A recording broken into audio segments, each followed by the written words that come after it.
तर ससून रुग्णालयाच्या डीननी जबाबदारी पार पाडण्यात निष्काळजीपणा केला असं अहवालात म्हटलंय, म्हणून त्यांना सक्तीच्या रजेवर पाठवलं असं हसन मुश्रीफ मंत्री यांनी म्हटलेलं आहे। एसआयटी समितीने डॉक्टर काळे यांच्यावर ठपका ठेवला असंही मुश्रीफ यांचं म्हणणं आहे।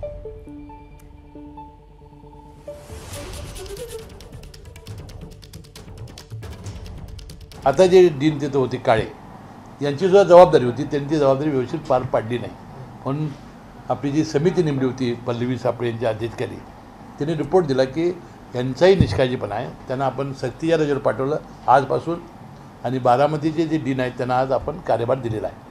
आता ही सगळी व्यवस्था आपण निश्चितपणे दुरुस्त करू। हा अजय तावरे आज त्या पदावरच नाही, पदनियुक्ती दिलेली होती त्या सुनील टेंगरेच्या पत्राप्रमाणे खरं आहे, परंतु उंदराच्या प्रकरणामध्ये त्यांना पदमुक्त केलं होतं, तिथं ते आज नाहीत। ही जी घटना घडली त्या दिवशी ते रजेवर होते, प्रदीर्घ रजेवर होते।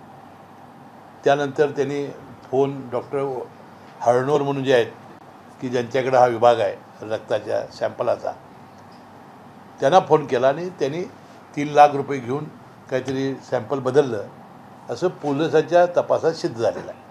ते रजेवर होते आणि त्यांनी रजेवर असताना हा केलेला प्रताप आहे।